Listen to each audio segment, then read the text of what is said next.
Hello, my name is Michael Finney. Today we're joined by Alex Patin. You want to say hello? Hello. How's it going? What's up? How's it going? Doing good, man. How are you doing? Great. We saw each other recently. We talk with some frequency. This is perhaps not, a chance for us to catch up, but, a chance for us to introduce what you've been doing lately. So, Yeah. Why don't you tell us a little bit about yourself, the things you like? Yeah. So I'm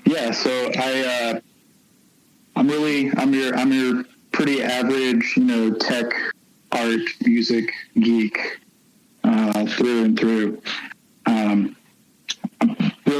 I guess I'll just start with music because that's probably my biggest passion and really what led me to do what I do on a daily basis.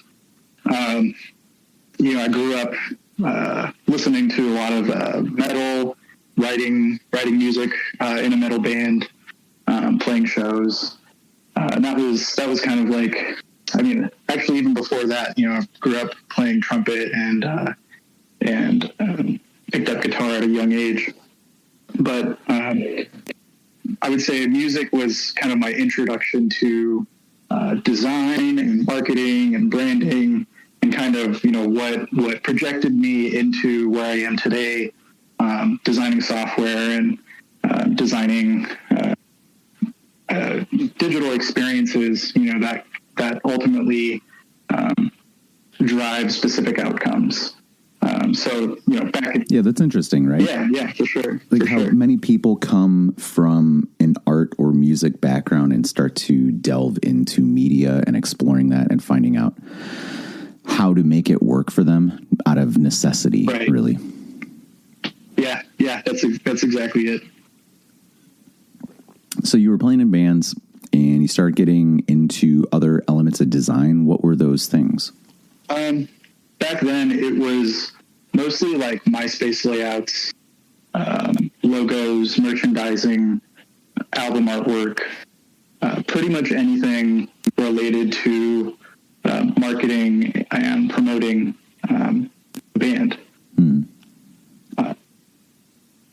That was kind of like how I got into technology as well. Creating MySpace layouts for my bands and my friends' bands. That was my introduction to freelancing and entrepreneurship. It's how I learned how to, market the skill set that I had at the time. And it really, I would say, prepared me for running my own businesses eventually, like actually starting up LLCs and, managing a business from the ground up. And it's also prepared me for, working collaboratively with people and, trying to facilitate like win-win situations, right? Because, part of writing music and part of creative work is often working with other people. And so having that experience in music, it's really translated well working with teams in, say, a larger organization. Yeah, that's interesting too, because inside of like a band situation, you're trying to navigate those relationships and be able to produce material and content that's outwardly facing, right? So then you're kind of trying to navigate this whole other collection of people as well, and floating between those two mindsets. Like, we have to make ourselves happy and we have to make these other people appreciate and enjoy our output. Hopefully, that's not always the goal, but I guess if you're like out there making records and performing live and stuff like that, then there is some sense that you want people to appreciate what you're doing, which is where things kind of become a little bit more business minded, right? Absolutely. Yeah. It's so funny, right? Because creative work is such a subjective thing in so many ways, right? Like, we all approach creating things in our own unique way. We use different tools, we use different methods, but it's all to, satisfy a need that we have or satisfy a need that somebody else has, right? I actually just lost my train of thought. I forgot how we segued into that. Well, facing the creative process internally as a mechanism for creating something that's appreciated externally by an audience. Yeah, that's right. Yeah. So where I was going with that is there's this whole subjective side to it, but there's also this very scientific side to it, right? Like when it comes to, say, the psychology of your audience,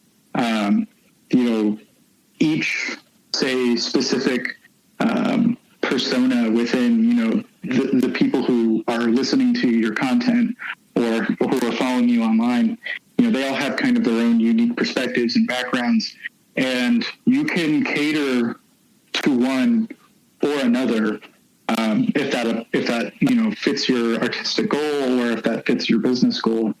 And it's always going to be some combination of, using these more scientific methods with kind of the free flowing creative, we'll say, output that comes from just like having space to explore different ideas. Okay, so let's bring that into a more structured scenario. You have recently, this week, started a new job. Congratulations. We're very happy for you. Yeah, thank you. Appreciate it. So what is your role there? What are you doing? And how are these things that you've learned along the way informing the practices in your professional environment? So I joined a startup called Tropic. It is a procurement management SaaS. So there's a services part of the company where we help facilitate and manage software on behalf of different companies. And we have a software that helps facilitate all of that, help facilitate and manage all of that buying process. And so I'm coming on as a senior product designer, and I'll be working on some software that will be customer facing. And so when it comes to kind of my background and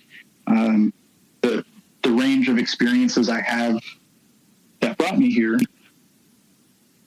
I'm sorry, my phone just gave me some notification. Excuse me. That happens. But when it comes to my background and what brought me here, I've been doing user experience design for close to 10 years now. And I didn't quite understand at first, how much really does translate from, say, music or visual design into the world of user experience design.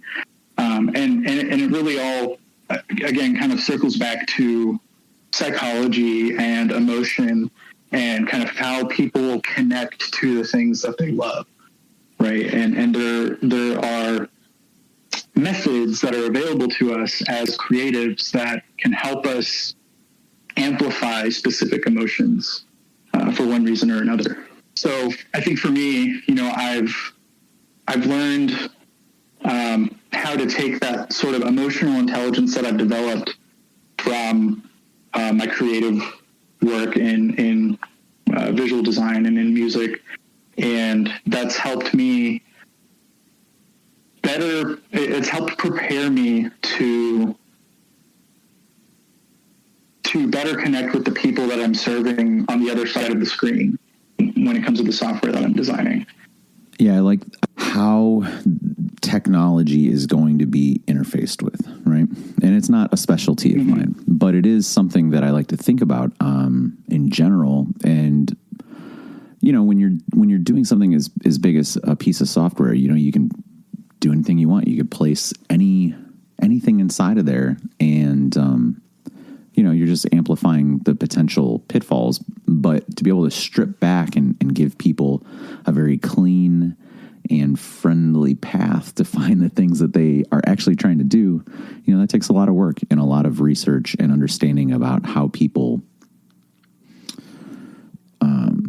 are moving across a website or, an app or how, whatever you are deploying, and you guys are doing basically like software over software, so there's a couple of layers there.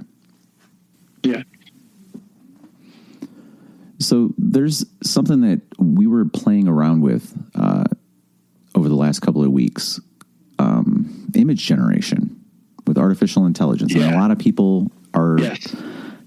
Finding this to be engaging. Everybody's really into DALL-E, I would say Midjourney, and most recently the one that we were playing with was Stable Diffusion, right? Yes. Yeah, it's incredible.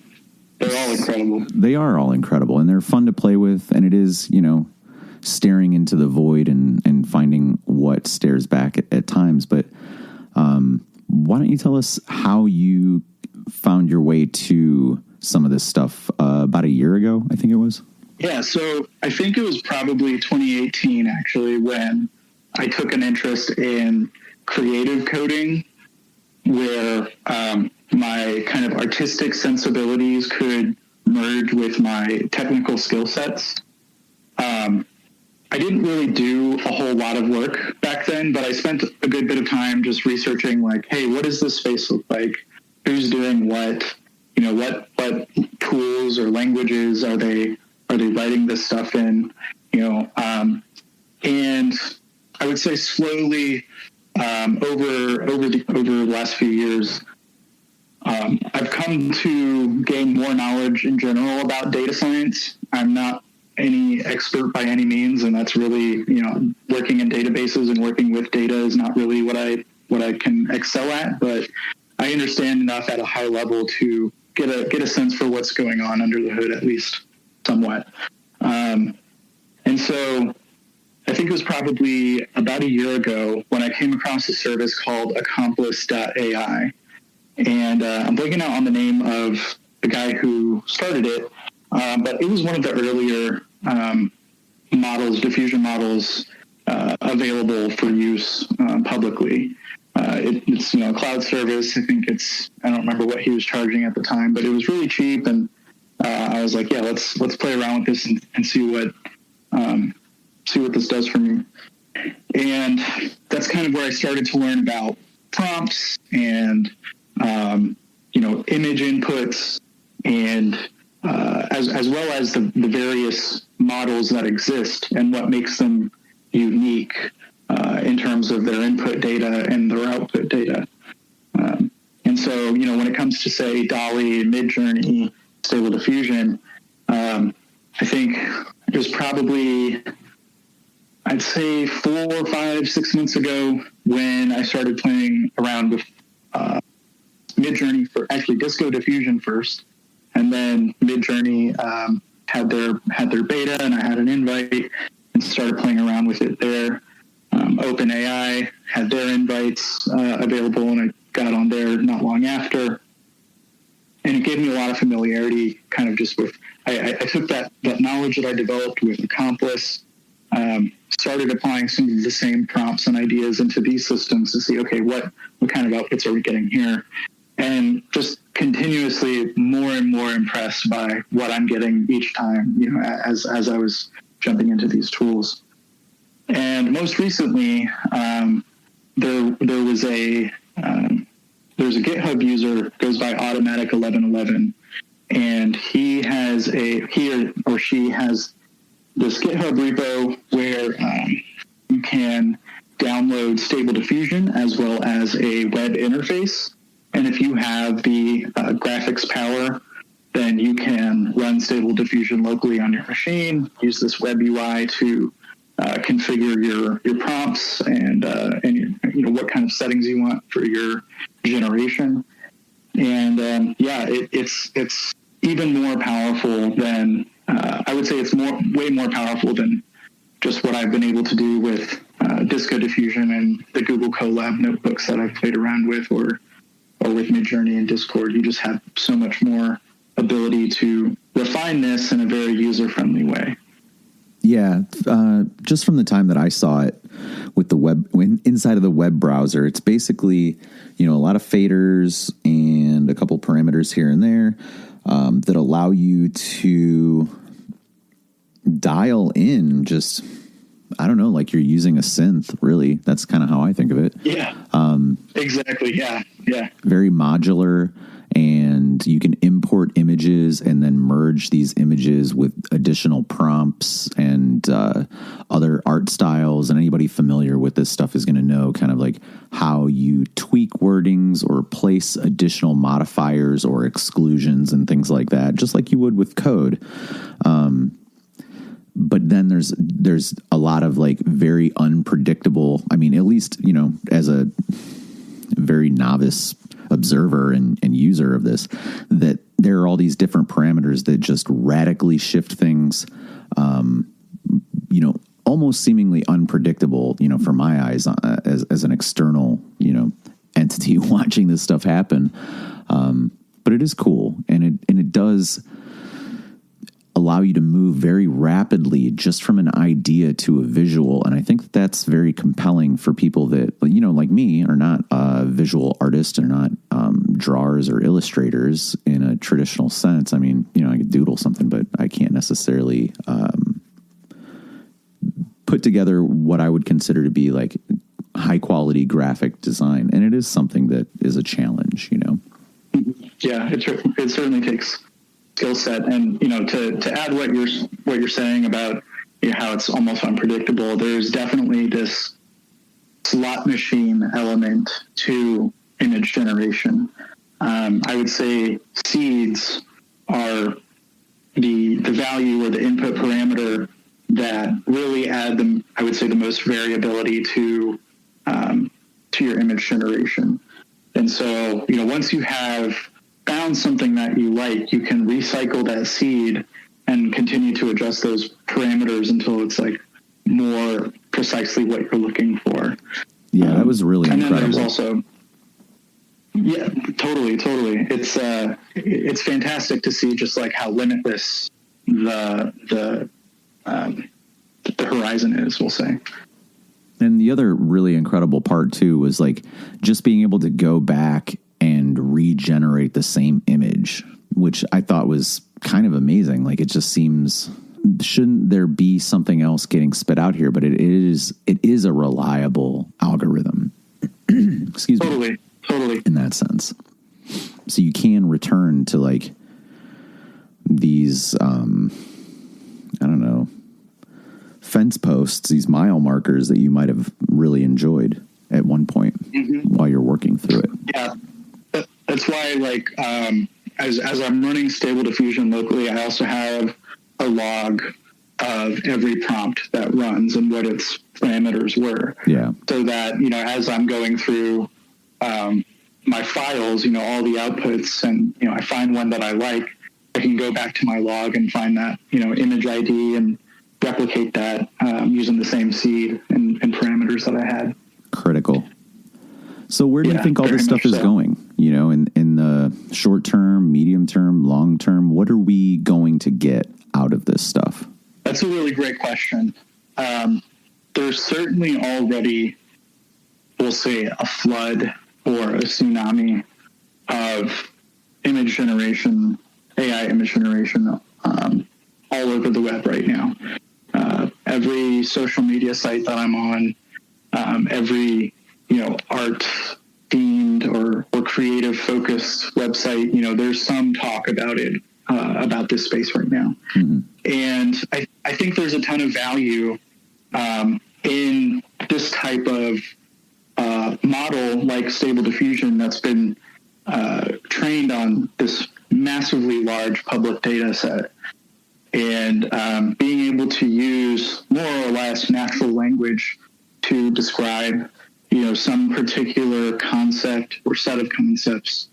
I mean, I think this is going to increase the abilities and capabilities of existing artists, and it will also give people who don't have, say, the traditional artistic skills to really begin to express their artistic concepts, because there's so many creative people, and I think a lot of people want to express themselves artistically and visually, and for one reason or another don't have the skills, don't have the time, don't have the desire to actually use, say, a paintbrush or a pencil. But they are comfortable, working with text, forms and stuff like that. And I just think it's going to democratize art for everybody.